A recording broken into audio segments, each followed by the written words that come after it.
السلام علیکم، میرا نام فہیم حاصل اور آپ دیکھ رہے ہیں میرا فیس بک اور یوٹیوب چینل پاکستان ایک نظر میں پروگرام کے ساتھ حاضر ہوں۔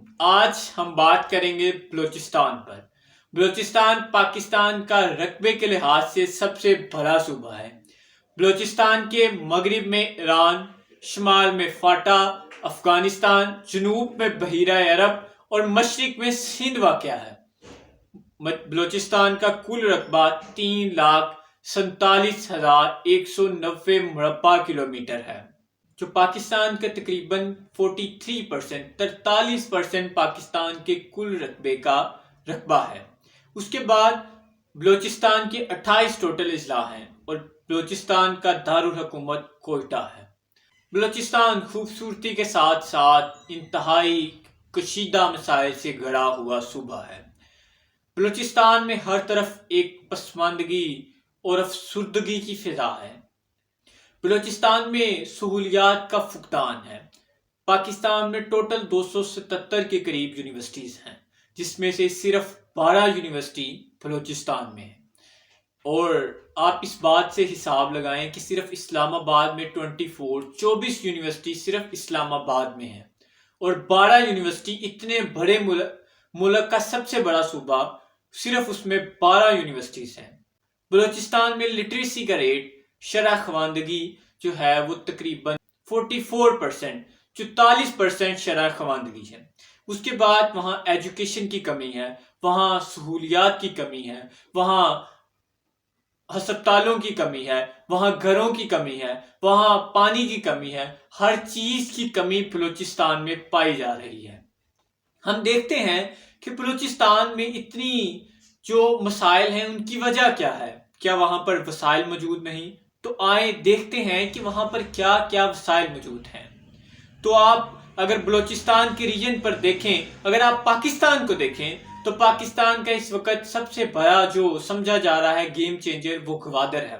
تو آپ اس کی لوکیشن دیکھیں تو وہ گوادر جو ہے وہ بلوچستان میں موجود ہے، یعنی جس سے پاکستان کی تقدیر بدلی جا سکتی ہے، وہ بلوچستان کی تقدیر کیوں نہیں بدل سکتا؟ پھر اس کے بعد یہاں پر ریکوڈک جو ہے، جو پاکستان کا اس وقت کہا جا رہا ہے کہ 5ویں دنیا کی سب سے بڑی سونے کی کان وہاں پہ موجود ہے، وہ بھی بلوچستان میں ہے۔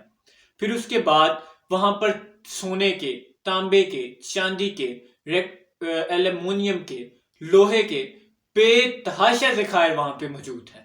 پھر اس کے بعد وہاں پر جو پاکستان سوئی گیس جس کے نام سے اتنی مشہور ہوئی، وہ سوئی کا مقام بھی بلوچستان میں ہے۔ بلوچستان میں اکثر وہاں پہ جو ہے وہ سرداروں کی حکومت کہا جاتا ہے، تو یہ سردار بھی کہیں نہ کہیں اس معاملات کے برابر کے شریک ہیں ان سہولیات کے فقدان میں۔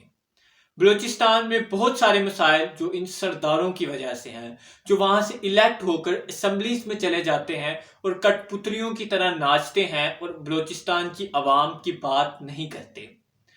جو بلوچستان کا مسئلہ اب تک زیادہ سنگین سے سنگین تر ہوا، وہ سنگینیت میں زیادہ اضافہ تب ہوا کہ جب بگٹی، نواب اکبر خان بگٹی کو مشرف نے قتل کروا دیا، جس سے وہاں پر خون ریزی میں اضافہ ہوا۔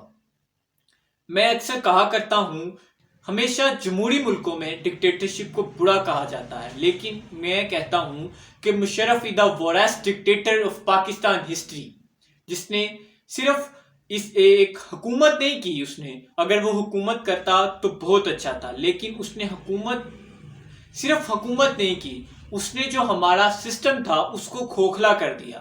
اس نے اپنے بندے وہاں پہ جو بھی معاملات تھے، میں ان پر بحث نہیں کرنا چاہتا، کبھی موقع ملا تو ان پر بحث کروں گا، کہ اس نے وہ جو ڈھانچہ تھا اس کو نقصان پہنچایا۔ اس نے نواب اکبر خان بگٹی کو قتل کروایا، جس کی وجہ سے بلوچستان میں اب بھی جو بہت سارے معاملات ہیں، جو کشیدگی ہے وہاں پر، جو دہشت گردی ہے، اس میں وہاں تب اضافہ ہوا۔ پھر اس کے بعد